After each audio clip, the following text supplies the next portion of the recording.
The biggest shift you can make when someone leaves you or chooses someone else is to stop chasing and start choosing. This isn't just a mindset shift. It's a fundamental change in identity.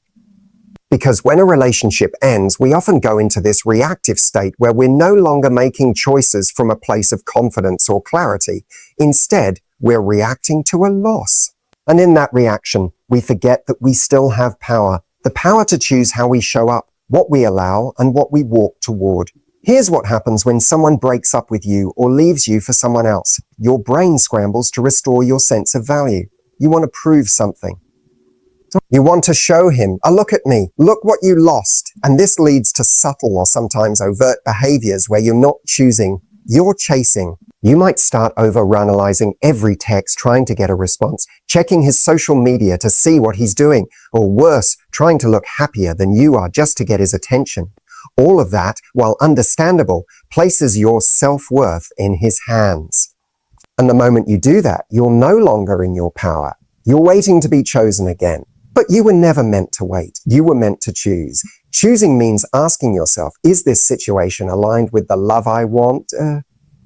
Not how do I make him want me again? Choosing means remembering that just because someone stopped seeing your value doesn't mean it disappeared. It means you now have an opportunity to align with someone or something that does. You may think, but I love him. And I'm not denying that. Love doesn't just disappear overnight. But love without mutual commitment, respect, and alignment is not love you should chase. Choosing means honoring your feelings without letting them control your future. When you start choosing again, everything shifts. You stop thinking, what does he think of me? And start asking, what do I think of this? You stop performing for the return of someone else and start showing up for yourself. That shift, subtle as it may be, is what makes people start to notice, because now you're not living in reaction to him. You're living in response to your own standards on actors. And trust me, there's nothing more attractive than a woman who knows her value and walks in it even when she's hurting. So yes, it hurts. Yes, you may still miss him, but let that pain be your compass. Let it guide you back to yourself, not back to someone who couldn't choose you the first time. Real power is not in getting someone back. It's in remembering you never needed them to be whole. And when you stop chasing and start choosing, they always notice. When someone walks away from you, especially if they've moved on to someone else, the urge to speak, to explain, to defend yourself, to stay present in their world can be overwhelming. You feel like you need closure or like you need to remind them of what they're walking away from. But here's the truth. Sometimes the most powerful move isn't what you say, it's what you don't say. Strategic silence isn't about playing games. It's not about pretending you don't care. It's about showing emotional maturity and restraint in a situation that's trying to pull you into chaos. When you go quiet, it doesn't mean you've given up. It means you're taking your energy back. It means you're stepping out of a dynamic that doesn't serve you, and you're choosing to protect your peace over forcing someone to see your worth. Silence is not passive, it's active. It's a deliberate decision to stop investing where you're not being met with the same emotional commitment. People often mistake silence for weakness. They assume the loudest one wins.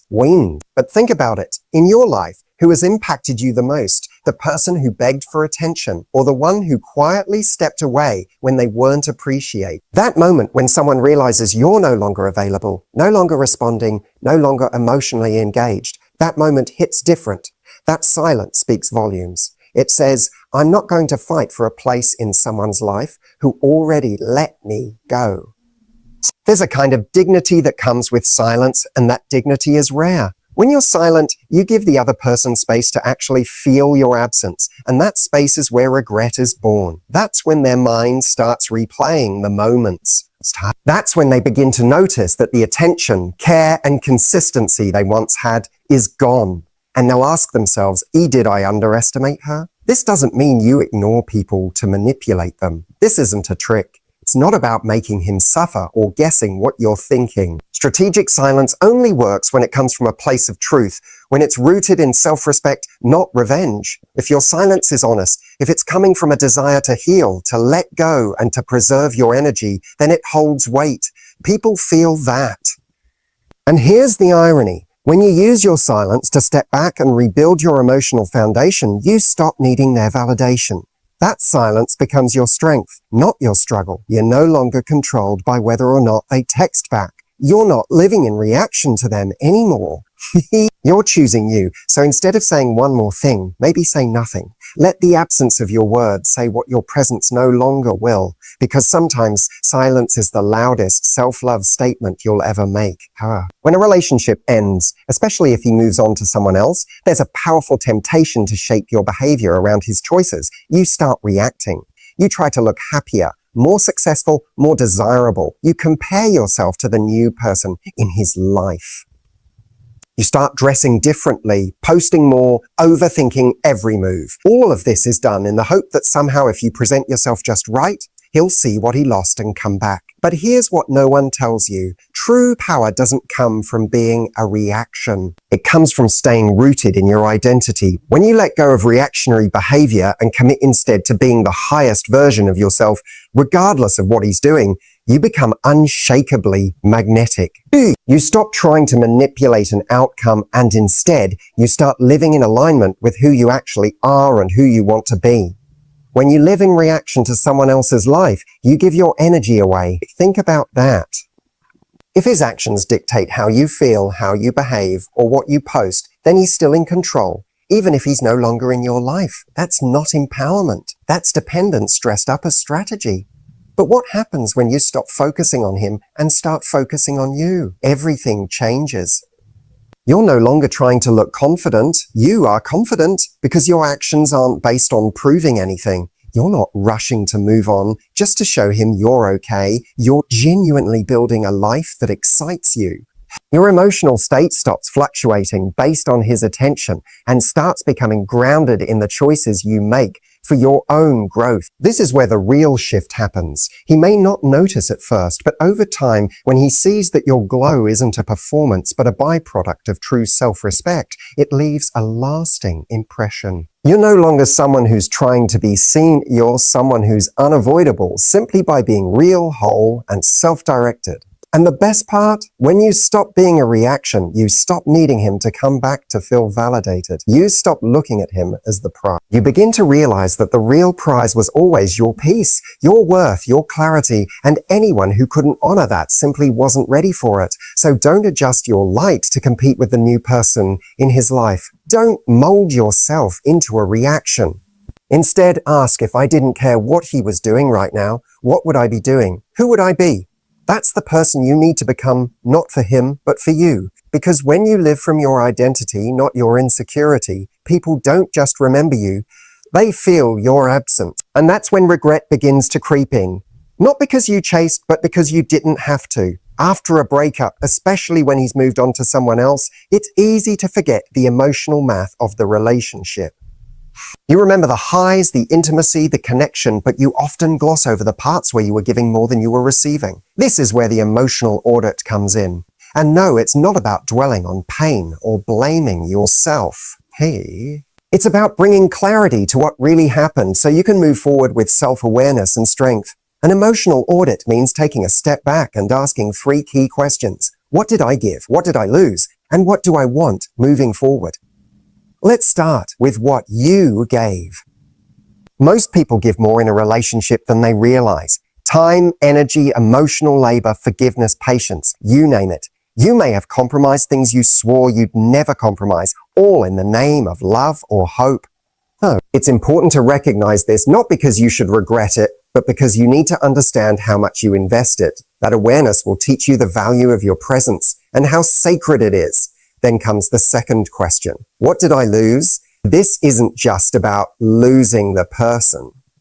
Often we lose ourselves in relationships. You might have lost your boundaries, your self-worth, your independence, or even your sense of joy. When you love someone deeply, it's easy to slowly give away parts of yourself, one moment at a time, until you barely recognize the person you used to be. 2. Acknowledging this isn't weakness, it's healing. You can't reclaim yourself until you see what parts have gone missing. Finally, and most importantly, you ask, what do I want moving forward? This is where you shift out of nostalgia and into growth. You're no longer trying to get them back. You're trying to get yourself back. You might want to feel peace again, or excitement, or independence. You might want to build something new with someone who meets you fully. But unless you get clear on what you're now choosing, you'll keep attracting situations that reflect your old wounds instead of your new standards. An emotional audit isn't glamorous. It won't get you attention on social media or make your ex come running overnight. But it will give you something much more powerful: clarity. And with clarity comes direction. You stop begging the past to make sense and start building a future that aligns with who you're becoming. It's easy to focus on what someone else is doing, who they're with, or whether they miss you. But the deeper question is, have you missed yourself? And if so, what are you doing to find her again? That's the power of the audit. It turns pain into perspective. It turns confusion into wisdom. And it turns breakups into breakthroughs. When a relationship ends and he moves on, the temptation to wait around, hoping he'll realize what he lost and come back, can be strong. But waiting, especially waiting passively, is one of the biggest traps you can fall into. What actually creates real longing and regret is not waiting, but building a life so full, so vibrant, and so unapologetically joyful that your absence becomes impossible to ignore. Building a life that glows without him means shifting your focus from what you've lost to what you're gaining. It means investing in yourself in a way that isn't about proving anything to anyone else, but about reclaiming your happiness and purpose. When you fill your days with passions, friendships, growth, and fun, you send a message louder than words. Your worth isn't tied to him. You are a whole, radiant person on your own. This kind of growth is magnetic because it comes from authenticity. When you're genuinely engaged in your life, whether it's pursuing new skills, reconnecting with old friends, exploring new hobbies, or taking care of your mental and physical health, you naturally become more attractive.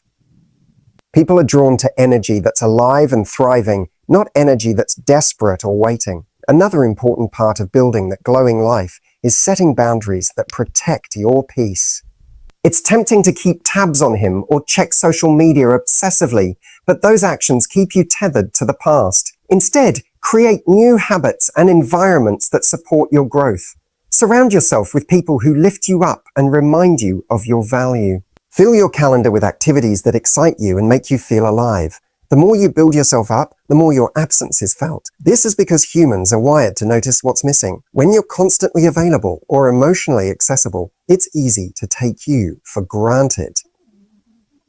But when you step back and focus on your own happiness without him, it creates a gap. That gap is the space where reflection and longing can grow. Importantly, building a life that glows isn't about showing off or trying to make someone jealous. It's about cultivating a deep inner confidence and joy that naturally radiates outwards. It's about living so fully that the idea of going back to a less vibrant version of you doesn't even make sense. If he's with someone else, this becomes even more crucial. You're not competing with her. You're competing only with the version of yourself that stayed stuck in pain or waiting. By becoming the woman who shines independently, you create a powerful contrast, one that can make him question his choices without you saying a single word. Ultimately, the secret is this: the best way to make someone regret losing you isn't through chasing or convincing, it's through growing. Grow your confidence, grow your happiness, and grow your life in such a way that it becomes clear you were never dependent on his love to be whole. And when you do that, you don't just make him regret leaving. You make yourself proud for rising above. Not all silence is created equal. There's a big difference between the silence of avoidance and the silence of intention. When someone you care about has moved on, it's tempting to fill the void with noise. Texts, calls, social media posts, anything that keeps you connected, even if just barely. But strategic silence is about choosing to be quiet for the right reasons. And that choice can be one of the most powerful messages you send. When you practice strategic silence, you're not shutting down or ignoring your feelings. Instead, you're creating space for yourself to heal and for him to feel the real absence of your presence. This silence isn't about playing mind games or trying to manipulate a reaction. It's about respecting yourself enough to step back and stop chasing, which is often the most magnetic move you can make.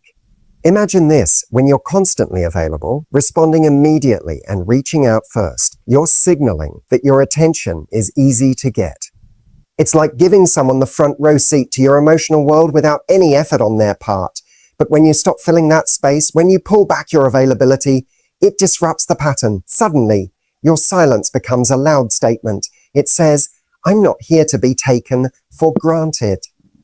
This kind of silence forces a pause. It creates a space where the other person has to confront what your absence means. It can trigger reflection, self-questioning, and sometimes regret, not because you said something dramatic, but because you stopped saying anything at all.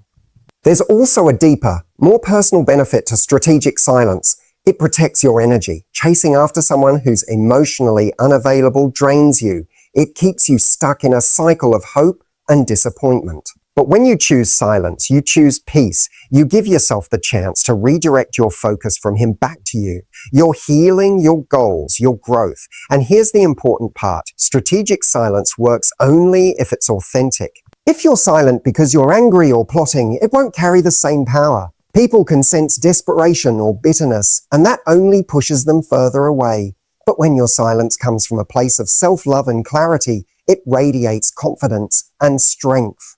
You're saying without words, I'm not going to beg for your attention. I'm not going to sacrifice my dignity. I'm choosing myself instead. This doesn't mean you never communicate or that you close the door forever. It means you're in control of when, how, and why you engage. You're not waiting on someone else's timeline. You're living on yours. In the end, strategic silence is a boundary and a declaration. It's a way to protect your heart while making it clear that your worth isn't negotiable. It's the kind of silence that speaks louder than any argument, any plea, or any emotional outburst ever could. And that is magnetic. One of the most overlooked truths when it comes to making someone truly see your value is the power of emotional boundaries. After a breakup, especially when he's moved on to someone else, it can feel like the lines between love, hope, and desperation blur. You might catch yourself giving second chances too easily, answering his calls when you shouldn't, or agreeing to meet just to talk, even when you know it's hurting you. But emotional boundaries are what keep your heart safe and your dignity intact, and they are essential if you want him to realize what he lost. Setting emotional boundaries doesn't mean shutting down or becoming cold. It means being clear about what you will and won't accept in terms of treatment, communication, and involvement. It means recognizing when your emotional energy is being drained instead of nurtured, and having the courage to say no, even when your heart says yes. This is where true strength lies. When you establish firm boundaries, you communicate to him, not through words, but through actions, that your love has standards. You're not available on demand. You're not an option to be picked up or put down. You show that your time and feelings are valuable, and you expect to be treated accordingly. This shift in energy is profound because it demands respect. Boundaries also protect you from the emotional roller coaster that comes with chasing someone who's uncertain or unavailable. Without boundaries, you're vulnerable to being drawn back into unhealthy cycles. Hope one day, disappointment the next. But when you have limits, you control the pace and depth of your involvement. You decide what is good for your emotional health and what isn't.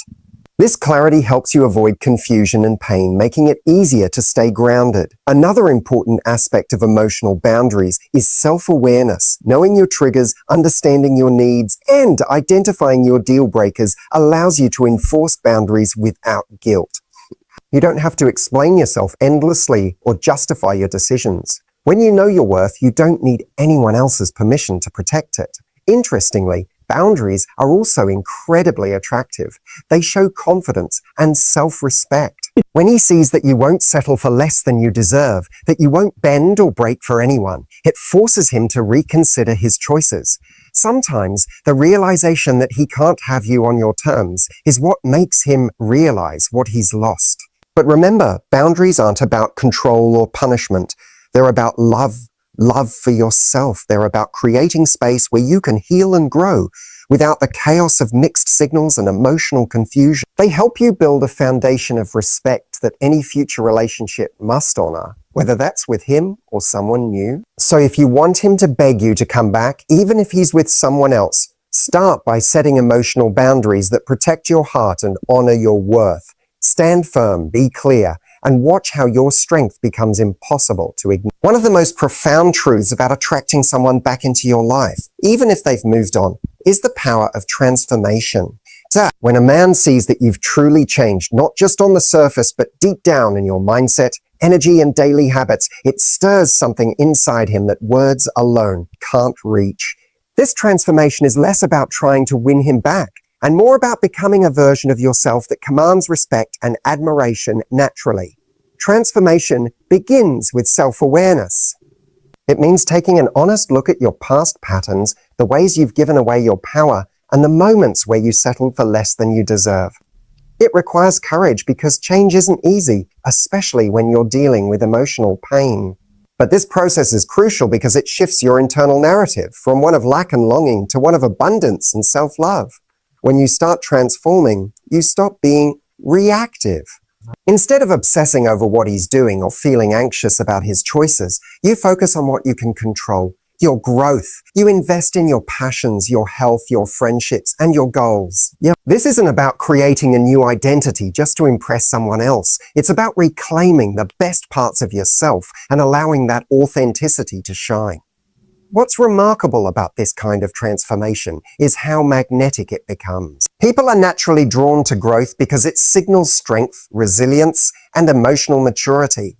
When he notices that you're no longer waiting for him or defined by him, but living a vibrant and fulfilling life, it challenges his perception of the relationship. Suddenly, the idea of losing you feels more real and more painful. Transformation also creates a sense of mystery. When you're caught up in trying to get someone back, you can become predictable, always available, always reaching out. Always reaching out. But when you're busy evolving, you become less predictable, more intriguing. He'll start wondering who this new woman is and why she's so different from the one he thought he knew. It's important to remember that true transformation isn't about changing to get someone back. It's about changing because you deserve a life that feels good to you. When your happiness and fulfillment come from within, you're not dependent on his validation or approval. So, you've built a foundation that no breakup or new relationship can shake. And here's the paradox. The more you transform and focus on yourself, the more likely he is to come back. Not because you chased him, but because you've become irresistible in a way that commands respect. Transformation flips the script from desperation to empowerment, from chasing to attracting, and that shift is the key to unlocking the door to any future relationship. So instead of asking yourself what you can do to get him back, ask, what can I do to become the woman I'm proud of, regardless of where he is? That question leads to transformation, and transformation leads to a magnetic, unshakable version of you. One of the most overlooked but deeply powerful strategies when it comes to making someone realize your worth after they've moved on is mastering the art of genuine detachment. Detachment isn't about being cold or indifferent. It's about freeing yourself from the emotional grip that their actions have on you. It means stepping back so fully that your happiness, your peace, and your sense of self are no longer tied to what he's doing or who he's with. This is where true freedom and magnetic power begins. When you're emotionally detached, you're no longer caught in the exhausting cycle of hoping, waiting, and second-guessing. You don't wake up every morning anxious about whether he's thinking of you or feeling regret. Instead, you create a space in your heart that is peaceful and unshaken, regardless of external circumstances. This doesn't mean you stop caring. It means you care about yourself first. Detachment helps you break the illusion that your worth depends on his attention. It stops you from making his choices a reflection of your value.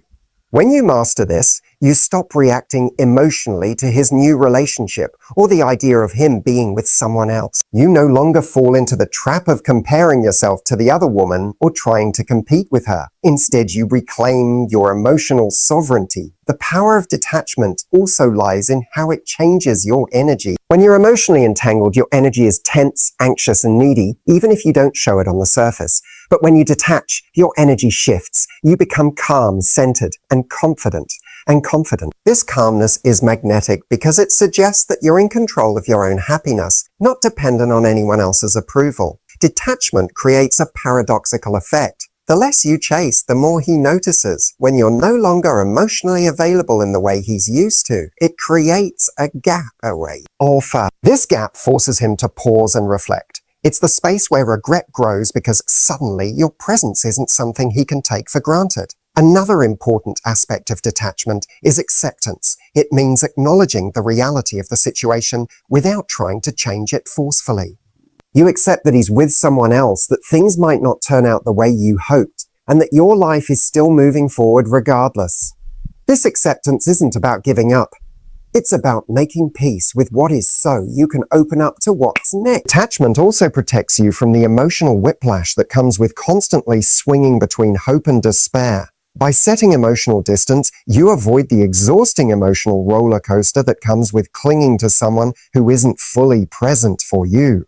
The beauty of detachment is that it's not a strategy to manipulate someone's feelings. It's a state of being where you prioritize your well-being, maintain your dignity, and create an irresistible aura of strength. When you live from this place, you naturally draw people in because you demonstrate that your value doesn't depend on anyone else. In short, genuine detachment is about reclaiming your power through emotional freedom. It's the foundation for a life where you can love fully, but also stand strong, no matter what happens with him. And when you embody that freedom, you become someone no one can forget or easily replace. One of the most profound ways to create lasting impact and even make him beg to come back, even if he's with someone else, is to embody unwavering self-respect. Self-respect isn't just a buzzword. It's a way of living that communicates your value without having to say a single word. It's the invisible armor that protects you from settling for less than you deserve, and the magnet that draws people to you authentically and deeply. When you have self-respect, you refuse to lower your standards or tolerate behaviors that diminish your worth. You set clear boundaries about how you expect to be treated, and don't allow anyone to cross them. This might mean walking away from conversations that feel disrespectful, refusing to engage in games or drama, or simply choosing not to chase after someone who isn't fully committed.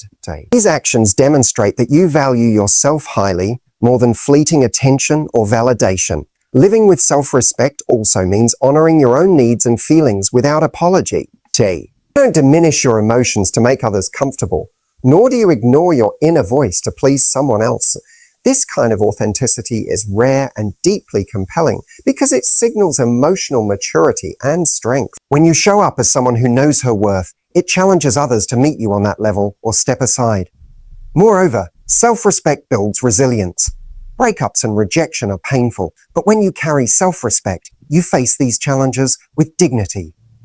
You don't fall into desperation or bitterness because your sense of value isn't dependent on another person's choices. Instead, you stand firm, knowing that your worth is inherent and unshakable. Another important dimension is how self-respect influences your behavior publicly and privately. It guides the way you speak about yourself and others, how you carry yourself in social settings, and the energy you put out into the world. When you act from a place of self-respect, you naturally attract people who appreciate and honor you. This isn't about being perfect. It's about being true to yourself and commanding respect through consistency. Interestingly, embodying self-respect can shift the dynamics of your past relationship. When he sees that you won't tolerate less than you deserve, it forces him to reconsider his actions and choices. He begins to understand that losing you means losing someone who values herself and demands the same in return. This realization can awaken a sense of regret and longing, not because you begged or pleaded, but because you silently, powerfully showed him what it means to be truly respected. Ultimately, self-respect is the foundation of all healthy relationships, including the one you have with yourself. It's what allows you to love without losing yourself and to seek connection without compromising your integrity. When you live from self-respect, you don't just hope for someone to come back. You become someone who's impossible to walk away from. So if you want him to beg you to come back, start by honoring yourself fully. Stand firm in your worth, protect your boundaries, and show up every day as the woman who knows she deserves nothing less than respect. That kind of power is magnetic, unbreakable, and unforgettable. To wrap it all up, what truly makes him realize your worth and even beg to come back, no matter who he's with, is not desperation or chasing, but your unwavering commitment to yourself. When you do the deep emotional work, reflecting honestly, setting strong boundaries, cultivating your own joy, practicing strategic silence, and embodying genuine detachment, you step into a version of yourself that radiates confidence, strength, and self-respect. This transformation is magnetic because it shows that your value isn't dependent on his presence, but rooted deeply within you. Remember, it's not about trying to control his feelings or actions. It's about reclaiming your power, healing your heart, and living a life that feels fully yours. When you live authentically and with intention, you create a space where he can't help but notice what he lost. Not because you begged, but because you became irresistible by simply being true to yourself. Oh, that is the ultimate form of attraction and the surest path to him wanting you back even if he's with someone else.